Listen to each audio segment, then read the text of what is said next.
중심으로 남의 이야기는 힘이 없다. 나의 이야기로 살라. 이것이 오늘 말씀의 주제입니다. 어떤 성도가 부흥에 가서 은혜를 받았습니다. 그곳에서 벽돌 한 장을 얻었습니다. 그 벽돌에 은혜 받은 날짜와 목사님 성함을 적어서 자신의 뒷뜰에다 갖다 놓습니다. 뒷뜰에는 그런 벽돌이 산더미처럼 쌓여 있었습니다. 그런데 그 벽돌로 집을 짓지 못했습니다. 그 성도는 그 벽돌 옆에서 쪼그려 비바람을 다 맞으면서 추위에 그리고 굶주렸습니다. 집을 짓지 못하고 그냥 누가 찾아오면 내 이 벽돌 자랑하면서 하나씩 빼서 자랑을 했습니다. 그 벽돌로 집을 짓지 못한 채 말입니다. 유명한 목사님, 좋은 설교, 또 이름 있는 여러 교회를 많이 알고 있다. 좋은 일입니다. 그런데 그 벽돌로 내 집을 짓지는 못합니다. 내가 하나님을 만난 이야기, 내가 헌신했고 내가 눈물을 흘렸던 교회의 헌신 이야기, 그것으로 집을 짓는 것입니다. 그것이 소중한 것입니다. 남의 이야기는 큰 힘이 없습니다. 나의 이야기가 있는가? 이것이 우리에게 제일 소중한 것입니다. 오늘 본문은 두 가지를 말합니다. 첫째, 남의 이야기는 힘이 없다라는 것입니다. 성경에 2대 질문이 있습니다. 구약에 하나, 신약에 하나 있습니다. 정말 중요한 질문입니다. 첫 번째 질문은 창세기 3장 9절에 여호와 하나님이 아담을 부르시며 그들에게 이르시되 네가 어디 있느냐. 그리고 두 번째 질문은 신약 오늘 본문에 있습니다. 마태복음 16장 15절입니다. 이르시되 너희는 나를 누구라 하느냐. 이 두 가지가 왜 그토록 중요한 질문인가? 네가 어디 있느냐? 그것은 네가 누구냐라는 거예요. 인간은 누구냐? 너는 도대체 누구인가? 우리는 평생 하나님을 믿지 않더라도 이 질문 속에 답하며 살고 있습니다. 내가 누군가? 인간이란 무엇인가? 그렇죠? 근데 성경에서 말하는 인간은 뭐죠? 하나님의 형상대로 지음을 받았지만 악한 마귀의 꼬임에 빠지고 자기가 하나님의 길이 아닌 마귀의 길을 택합니다. 그래서 자기가 주인 되어 살아가고 있어요. 네가 어디 있느냐? 이것을 아느냐? 그런데 또 하나의 질문이 너희는 나를 누구라 하느냐? 이것은 바로 예수 그리스도의 고백에 대한 질문입니다. 우리 인간이 하나님을 떠나 방황하는 우리에게 유일한 해결책을 주셨는데 그게 예수님이에요. 그 예수님을 너희는 누구라고 부르느냐? 이것이 2대 질문입니다. 이 질문에 어떻게 답하느냐에 따라서 우리 인생의 삶은 완전히 달라지게 되는 것입니다. 예수님이 공생에 3년 사역을 하고 거의 마지막쯤에 가이사랴 빌립보 지방에 이르러서 제자들에게 묻습니다. 사람들이 나를 누구라고 부르느냐라고 묻습니다. 우리에게도 지금 묻고 있는 것입니다. 너는 기독교를 무엇이냐라고 묻는 게 아니라 너희는 예수님을 뭐라고 부르느냐? 우리에게 동일한 질문을 하고 계십니다. 전 세계는 이 질문에 주는 내 죄를 사해 주시는 구세주시요 하나님의 아들입니다 라는 답을 하는 사람과 그렇지 않은 답을 하는 사람 둘로 나눠지게 됩니다. 지난 2000년 동안에 진리를 주는 그리스도시요 살아계신 하나님의 아들입니다 라는 이 진리를 목숨보다 소중히 여겨 순교한 사람들이 5천만 명 이상이 됩니다. 이 인생을 바꾸는 질문 앞에 제자들의 대답이 이렇습니다. 마태복음 16장 14절입니다.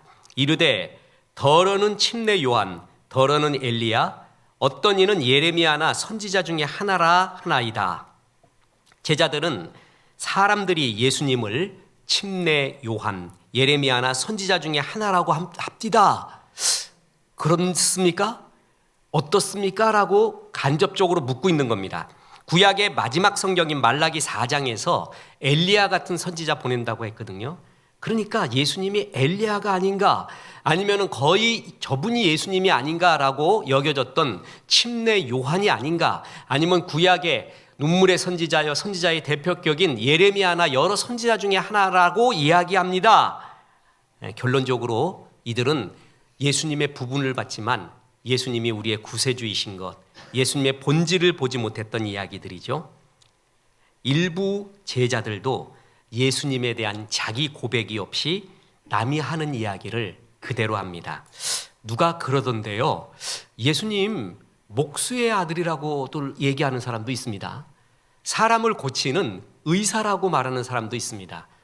어떤 사람은 엘리야가 아닌가, 어떤 사람은 침례 요한이 아닌가, 어떤 사람은 선지자 중에 하나가 아닌가, 이렇게 말합니다.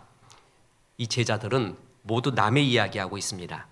자기가 만난 예수의 이야기, 자기가 만난 신앙 고백이 없는 남의 이야기만 계속하고 있습니다. 자, 힘이 없습니다. 남의 이야기는 힘이 없습니다. 남들이 하는 이런 이야기들을 많이 알고 있다? 영어로 이런 말 있죠. So what? 그래서 뭐 어땠다는 거야. 그것이 나의 이야기 없이 남의 이야기만 쌓여 있다면 그것이 신앙 고백이고 삶의 힘이 있을까요? 그 벽돌로는 집을 짓지 못합니다. 유영만 교수님이 스티브 잡스와 빌 게이츠의 연설을 분석을 했습니다. 자, 여러분 한번 묻겠습니다.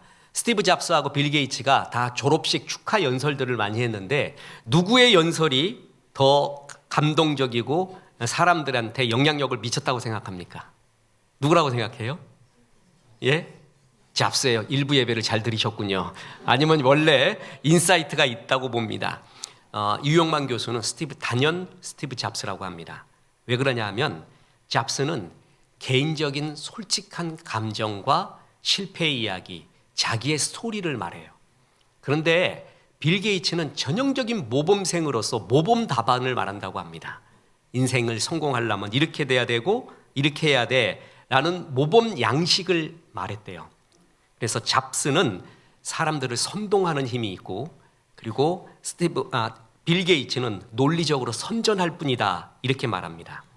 잡스가 누구나 쉽게 하는 지식, 누구나 다 알고 있는 것에 자기도 이렇게 살았는데 이렇게 실패했습니다. 잘 안 됩니다. 여러분도 잘 안 되시죠? 이러면서 공감을 이끌어내면서 꼭 나의 이야기처럼 들려준다는 거예요. 그런데 빌 게이츠는 전형적인 양식에 의뢰해서 사람이 성공하려면 이래야 돼, 이러는 책에 나와 있는 교과서적인 이야기들을 했다라는 것입니다. 그래서 이 교수님은 잡스를 가리켜 모험생이라고 말했고, 빌 게이츠를 가리켜 모범생이라고 말합니다. 사람들은 모범생한테 감동을 못 얻는다고 합니다. 모험들에게 감동을 얻습니다. 그래서 모범생들의 특징이 뭐냐면 설명을 한대요. 설명은 논리적으로 옳은 이야기라는 화법입니다. 근데 이 설명 갖고는 사람들이 감동이 없습니다. 뭐가 감동이 있냐 하면은 내 감성과 경험, 공감이 들어간 스토리가 우리를 가슴으로 더 느끼게 한다는 거죠. 설명은 머리의 언어고 논리의 언어고 명사적 언어입니다. 그런데 이런 감성의 언어인 스토리가 가슴에 있는 사람, 그 사람이 훨씬 더 사람들에게 감동을 준다는 겁니다. 쉽게 이야기해서 남의 성공한 이야기가 가슴에 많은 사람, 머리에 많은 사람은 뻔한 이야기만 한대요. 근데 나의 스토리, 실패했지만 내가 이렇게 주님을 만난 이야기, 그리고 내가 살아왔던 그 이야기가 훨씬 더 감동이 있다는 것입니다.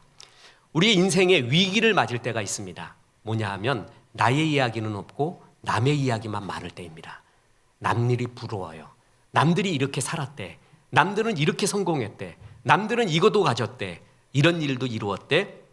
그 이야기만 많고 내 이야기는 희미한 사람, 그 사람이 제일 불행한 사람입니다. 이제 내 이야기가 더욱 많아질 때 그 사람이 풍성한 사람이 되고 승리하는 사람이 된다는 것입니다. 하나님에 대한 객관적인 지식만 많다면 그처럼 메마를 수가 없습니다. 하나님을 체험한 나의 이야기, 초라한 것 같지만 나의 이야기가 있는 사람, 그 사람이 승리한다는 것입니다. 다시 말씀드립니다. 예수님을 뭐라고 부르느냐? 사람들이 그러는데요, 이렇다고들 합시다. 침례 요한, 아니면 엘리야, 아니면 예레미야나 선지자 중에 하나라고 합디다. 남의 이야기만 있는 사람, 그것은 힘이 없습니다. 은혜도 없습니다. 그래서 오늘 본문은 결론이자 두 번째 교훈을 우리에게 줍니다. 나의 이야기로 살라라는 것입니다. 이런 제자들의 이야기를 듣고 예수님이 다시 묻습니다. 너희는 나를 누구라고 하느냐? 마태복음 16장 15절입니다. 이르시되 너희는 나를 누구라 하느냐? 자, 남들이 하는 얘기가 아니다. 너희는 나를 누구라고 부르느냐? 이 결정적인 질문을 합니다. 이때 베드로님이 대답합니다. 베드로님은 실수도 많이 하고 왠지 베드로가 말했다 그러면 우리가 입가에 웃음이 나오잖아요. 우리와 똑같은 성정을 가지고 있는 실수와 허물이 많은 분인데 이분이 정말 잘했던 세 가지의 대답이 있습니다. 그중에 랭킹 1이 이겁니다.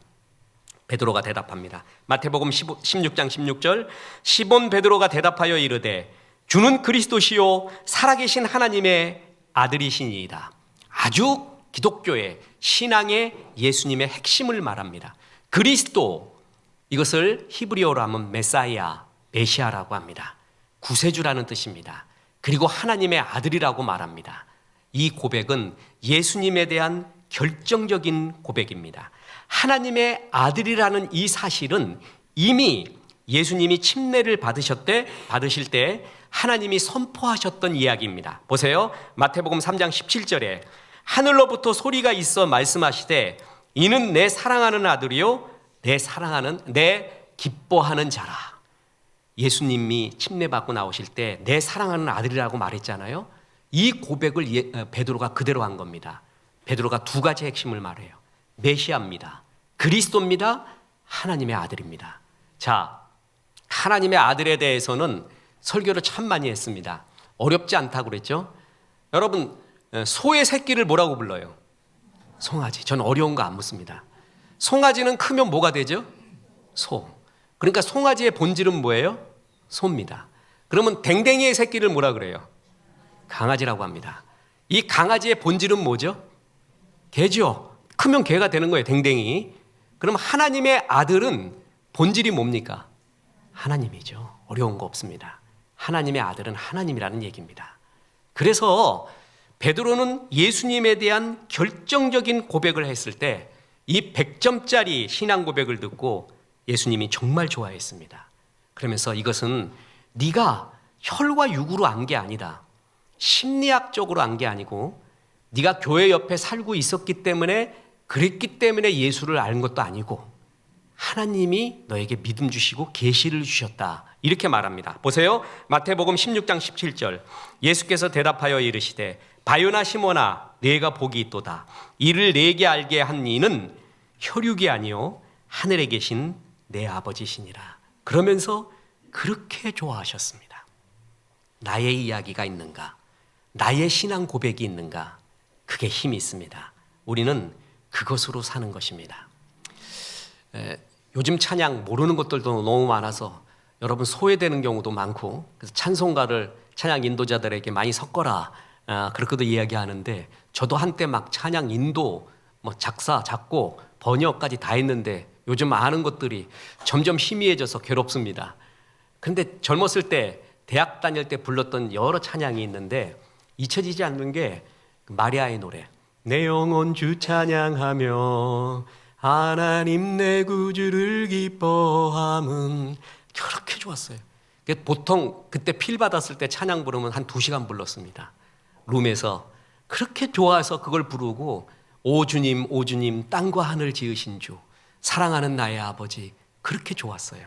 그런데 찬양 인도할 때 잊혀지지 않는 찬양이 또 하나 있었습니다. 뭐냐면은 예수 믿고 구원된 내 월요일 날에 예수 믿고 구원된 내 화요일 날에 그 다음 가사는 뭐겠습니까?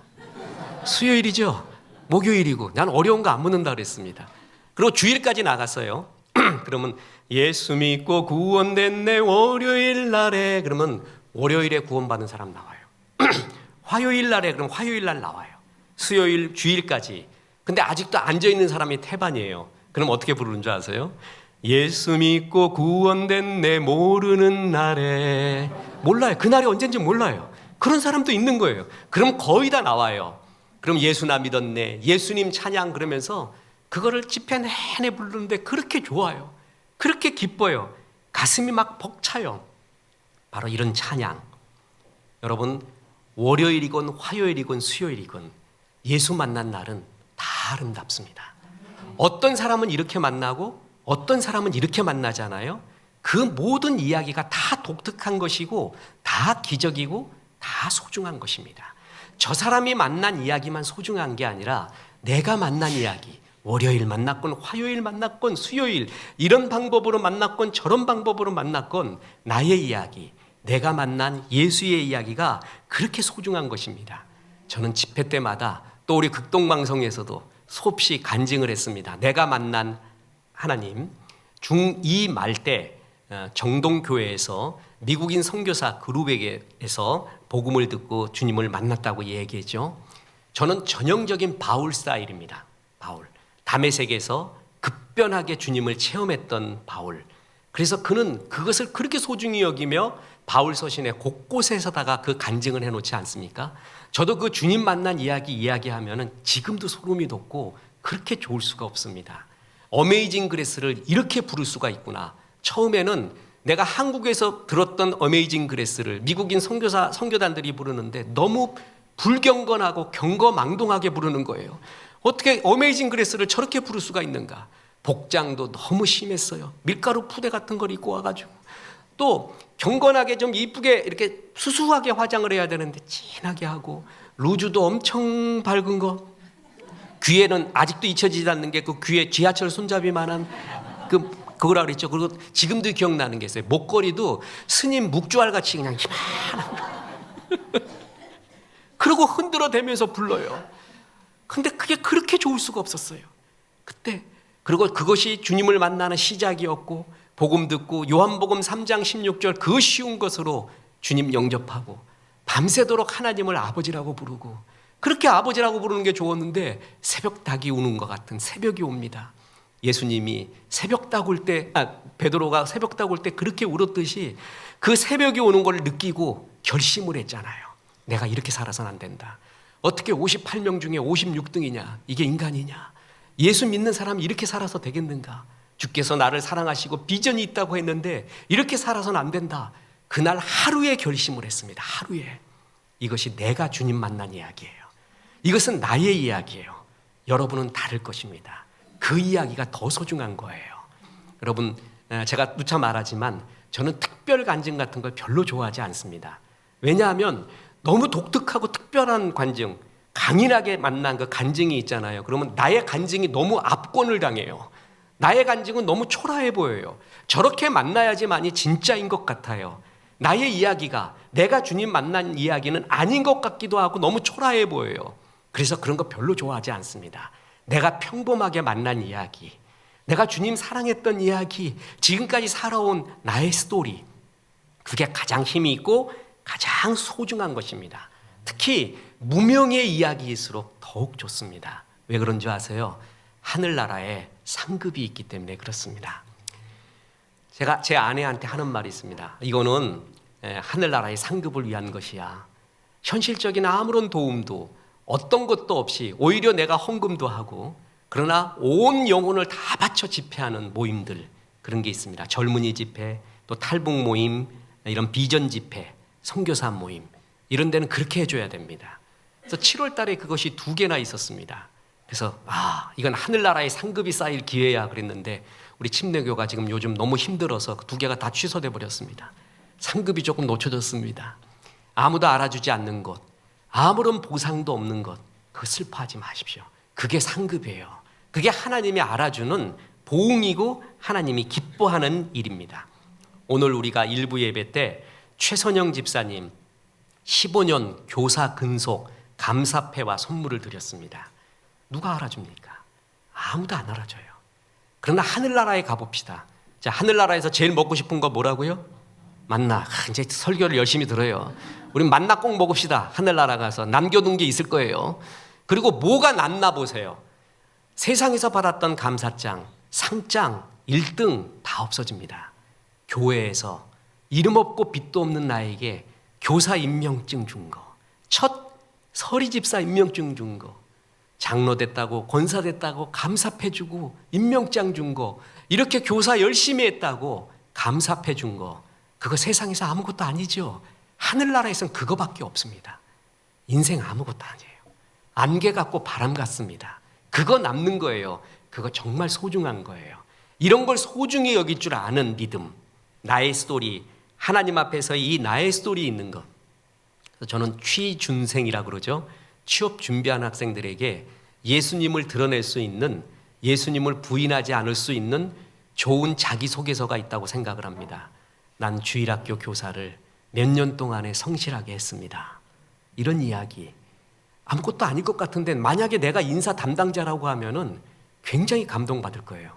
나는 성가대를 하는데 우리 교회에 1부 성가대도 쓰고 2부 성가대도 서왔고 그거를 이토록 이렇게 성실하게 해왔습니다. 그때 너무나 기쁩니다. 그럴 때 인사 담당자가 어떻게 볼까요? 뭔가 스토리가 있구나. 신실함이 있구나. 이 작은 걸 소중히 여기는구나. 그렇게 생각하지 않을까요? 저는 이것이 정말 소중하다고 생각합니다. My Way는 나의 스토리, My Story가 쌓일 때 나오는 것입니다. 하나님은 내 분량만큼만 결산하십니다. 달팽이 보고 왜 너는 말같이 달리지 못했느냐 그렇게 말하지 않습니다. 전봇대 보고 너는 왜 꽃을 피우지 못했느냐 그렇게 말하지 않습니다. 내 분량, 내게 주신 것이 있어요. 그게 소중한 것, 내게 하라고 하신 것이 소중한 나의 이야기입니다. 그래서 요한복음 17장 4절에 아버지께서 내게 하라고 주신 일을 내가 이루어 아버지를 이 세상에서 영화롭게 하였사오니, 하나님이 영광 받는 게 뭐죠? 내게 하라고 한 일, 그 일을 했던 거예요. 그게 나의 이야기예요. 내가 예수 만난 이야기, 내 기질과 은사대로 하나님께 충성하고 헌신했던 나의 이야기, 그것을 하나님은 제일 소중하게 여긴다라는 것입니다. 내게 줄로 재어준 구역에서 그것을 소중히 여기고, 주님, 내가 이 일을 하다가 왔습니다. 그것이 얼마나 소중한 일인지, 나의 이야기, 나의 줄로 재어준 구역, 나의 비전을 알면서부터 타오르기 시작합니다. 게으름에 대한 유일한 처방은 부지런하자라는 결심이 아닙니다. 게으름에 대한 유일한 처방은 내 안에 불꽃을 발견하는 것입니다. 내 안에 하나님이 하라고 하시는 일, 그걸 발견하면 잠자는 게 아깝습니다. 아침이 그렇게 좋을 수가 없습니다. 책상에 앉고 기도하고 주의 일하는 게 그렇게 신날 수가 없습니다. 이 나의 일이 소중합니다. 그렇습니다. 현대 사회는 드림 소사이어티, 꿈꾸는 이야기의 사회라는 것입니다. 첫 번째는 기술의 사회였습니다. 대표자가 제너럴 포드 같은 사람이 자동차를 만들어내면서 기술혁명을 일으켰죠. 그 다음이 빌 게이츠를 대표로 하는 정보화 사회라고 합니다. 굿 인포메이션을, 좋은 정보를 얼마나 갖고 있느냐. 그런데 지금 사회는 이야기의 사회라고 합니다. 네가 얼마나 저 회사는 이야기를 많이 품고 있는가, 저것은 얼마나 독특한 이야기가 있는가, 그것이 곧 경쟁력이 되는 드림 소사이어티라는 것입니다.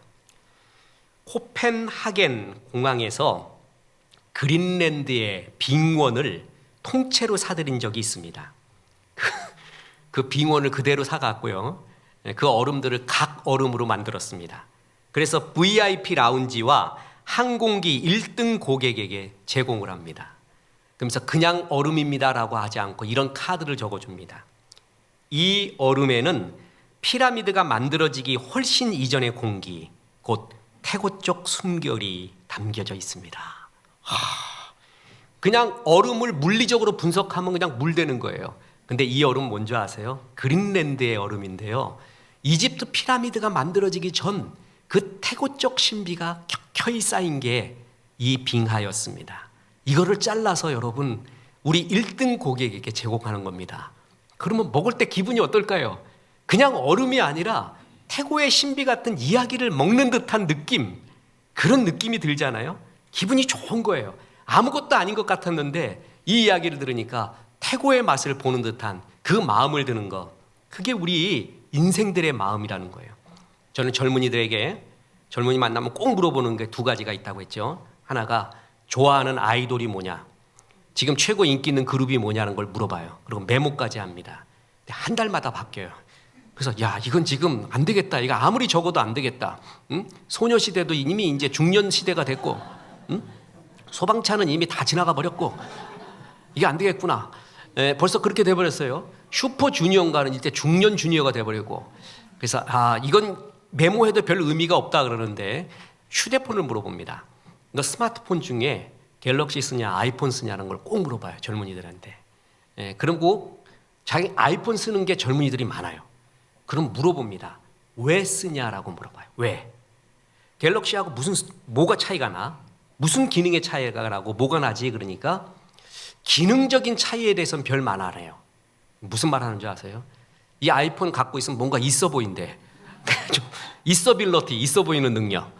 아무것도 아닌 거 소유했는데 아이폰이 만들어낸 이야기, 어떤 거 꿈 같은 이야기, 그게 있다는 거예요. 거기에 들어가는 것 같아요. 그 그룹에 들어가서 같이 뭔가 그 꿈의 이야기를 하는 듯한 착각 내지는 즐거움이죠. 이왕 똑같은 거 쓰는데 회사가 꿈을 담고 있느냐, 꿈을 갖고 있느냐, 독특한 꿈이 있느냐, 그 꿈에 들어오세요. 이것이 지금 현재의 경쟁력이라는 것입니다. 만년필 최고는 몽블랑입니다.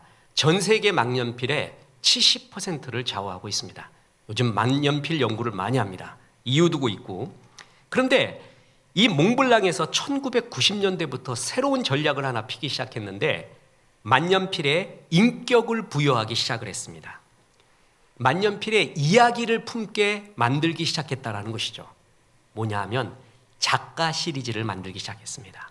독일 만년필이거든요. 근데 시장은 미국이에요. 역시 미국 쪽이 많다라는 걸 알고 미국 사람들이 어느 작가를 좋아하는가 딱 보니까 해밍웨이 같은 사람, 그리고 톰 소여, 허클베리 핀 만든 누구죠? 마크 트웨인, 아가사 크리스티 여사, 에드가 알란 포우, 이런 사람들이 있습니다. 이런 사람들을 미국 사람들이 좋아해요. 그래서 만년필에다가 작가 이름을 넣고 그 작가를 상징하는 그림, 문향들을 넣기 시작을 합니다. 그럼 예를 들어서 내가 해밍웨이를 좋아해요. 그죠? 근데 이왕 만년필 살 거 내가 좋아하는 작가 거를 사죠. 그럼 해밍웨이가 그거 갖고 쓴 건 아니에요. 그런데 그거 갖고 있으면 왠지 해밍웨이에 동참하는 것 같아요. 해밍웨이가 좋아했던 그림, 좋아했던 어떤 모양 패턴 그렇게 하고, 저 같은 경우는 저는 어린 왕자를 좋아합니다. 제 젊었을 때 별명이 패티 프린스 한, 어린 왕자 한이었습니다. 지금 중년 노년 돼가지고 지금 거시기 하지만 여러분 지금 저를 보지 말고 옛날 한번 봐봐요. 그게 괜찮았어요. 내가 나중에 이제 우리 옛날 사진 전시회하면 여러분 깜짝 놀랄 겁니다. 그래서 어린 왕자였어요. 그리고 그 어린 왕자에서 수많은 영감을 얻었어요. 많은 진짜 좋은 책이에요. 지금도 그것만 가지고 예를 들어 설교하래도 1년을 할 수 있을 정도로 영감 있는 책이에요. 어린 왕자. 그래서 그 피규어도 삽니다. 그런데 어린 왕자 만년필이 나왔어요. 그럼 어떻게 되겠어요? 그거 사죠, 당연히. 당연히 그거 사서 같이 입고 싶어 하는 거예요. 왜냐하면 그 어린 왕자의 이야기에 내가 들어가고 싶은 거예요. 이렇듯 모든 기업들은 지금 이야기를 품고 있지 않으면, 독특한 이야기로 상품을 팔지 않으면 경쟁에서 뒤떨어지는 그런 시대가 되어갑니다. 더 심한 거는요, 미국인 최초로 지구 궤도를 돈 우주 비행사인 존 글렌이라는 사람이 있습니다. 그 사람이 탔던 로켓가 있거든요.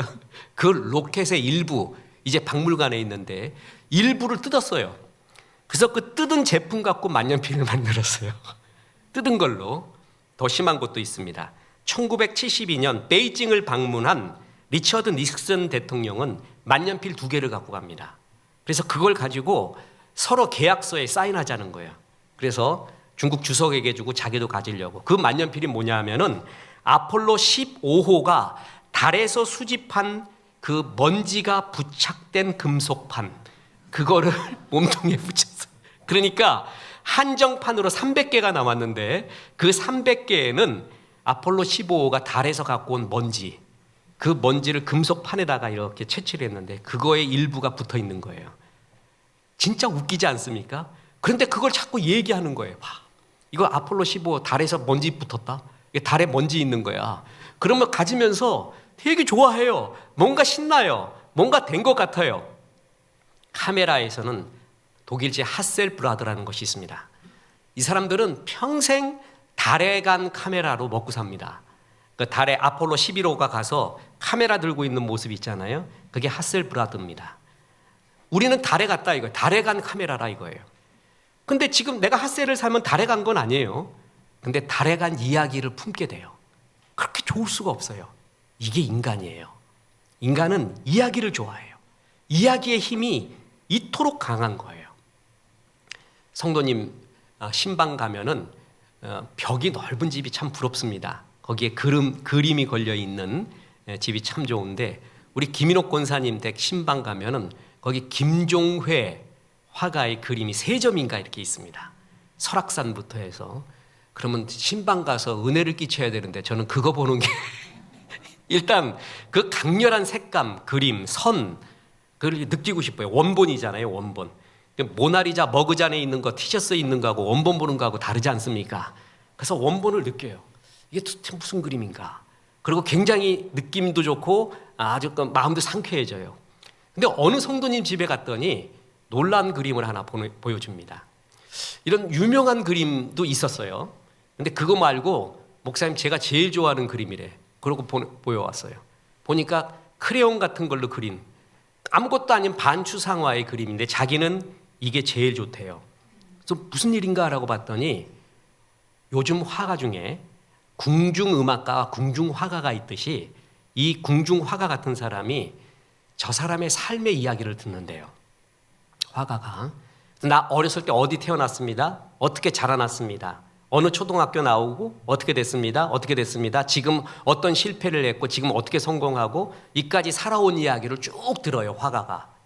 그걸 메모해놨다가 그걸 그림 한 장에 다 그려주는 겁니다. 그림 하나에 그게 다 들어가 있는 거예요. 그러니까 목사님 이게 제가 태어난 곳입니다. 이거는 뭐고 반추상으로 그린 거예요. 근데 이 사람은 커피 마시면서 내 그것만 본대요. 그게 그렇게 좋대요. 다음에 유명한 그림도 있지만 그게 좋은 게 뭐죠? 거기에 뭐가 있는 거예요?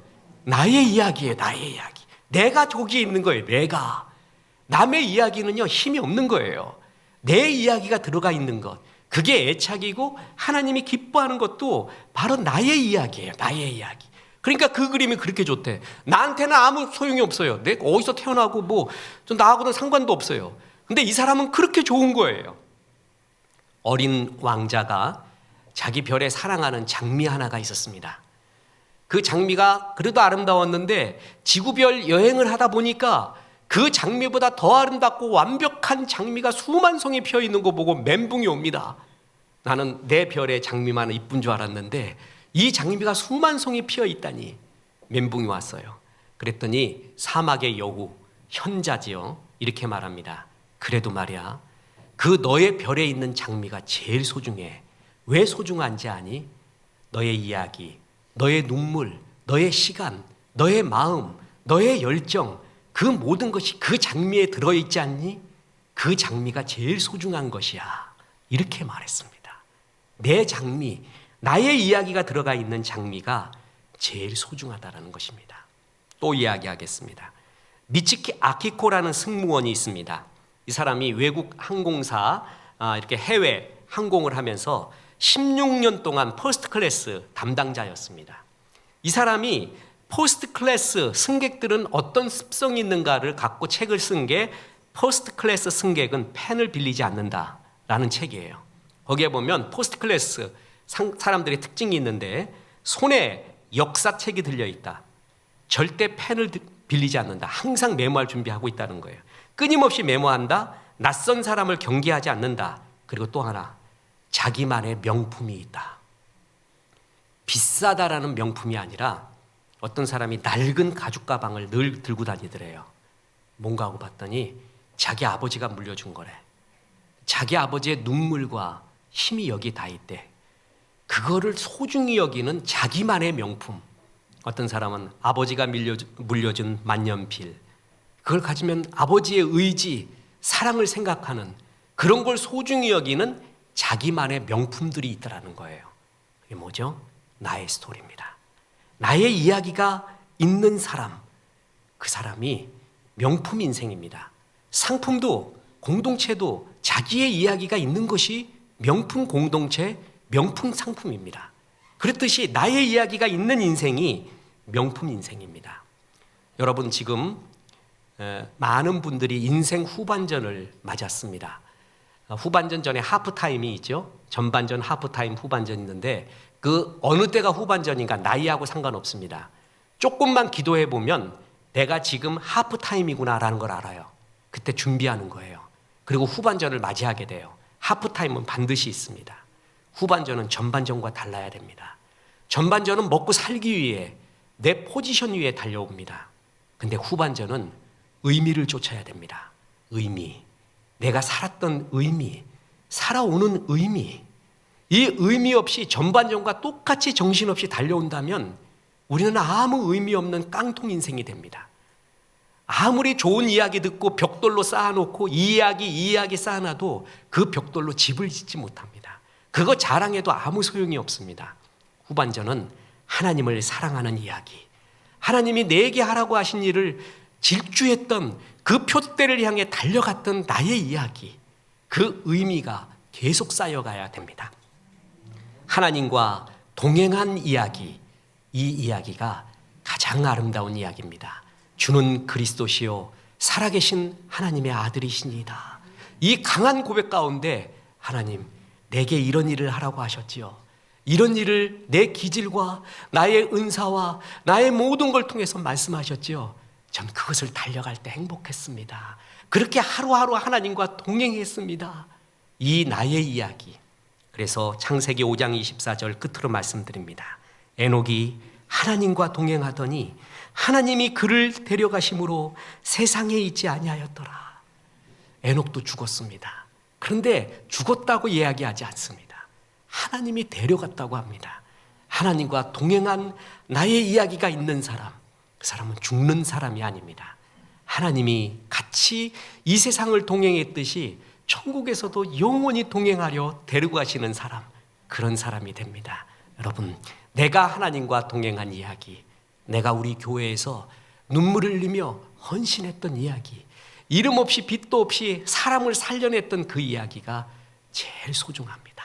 그 소중한 헌신의 이야기를 가슴에 품고 더욱더 나의 이야기, 하나님께 드렸던 나의 이야기를 쌓아가십시오.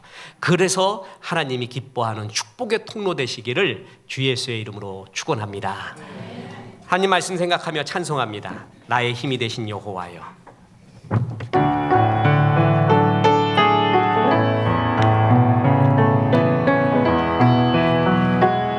나의 힘이 되신 여호와여. 나의 힘이 되신 여호와여. 내가 주님을 사랑합니다. 주는 나의 반석이시며 나의 요새시라. 주는 나를 건지시는 나의 주, 나의 하나님, 나의 피할 바위시요 나의 방 되시라. 나의 하나님,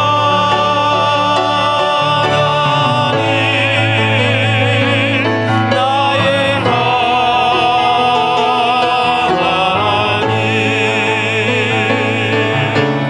구원을 보이시오 나의 산성이라. 나의 하나님, 나의 하나님, 주는 나의 여호와, 나의